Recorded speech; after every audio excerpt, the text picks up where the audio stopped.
Kosmetologga umuman kelmayli, o'rtoqlar. Agarda sizlarda mana shu holatlar kuzatilayotgan bo'lsa, ya'ni organizmingiz shamollagan, ya'ni yallig'lanish bor va siz antibiotik terapiyalarini qilyapsiz. Tabletkalar ichyapsiz, antibiotiklar yoki ukollar olyapsiz yoki kuchli dori vositalarini qabul qilyapsiz.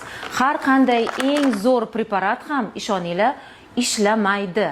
Va qolaversa, organizmda gemoglobininglar past bo'lsa, ya'ni 100 dan past gemoglobin kelib o'tirmaylar. Sink organizmda yetishmasa, kelib o'tirmaylar. Oqsil organizmda, ya'ni belok qon tahlillarida chiqadi bu narsa. Yetishmasa, kelib o'tirmaylar. Va eng asosiy narsa kam ferritin. Organizmda ferritin 50 dan tushib ketsa, mana shu ukollarimiz natijalari ham tushib ketadi. Shuning uchun ba'zi patsientlarimizda natijalar 30%, 40% gagina ishlaydi, ba'zi patsientlarda 100% gacha ta'sir ko'rsatadi.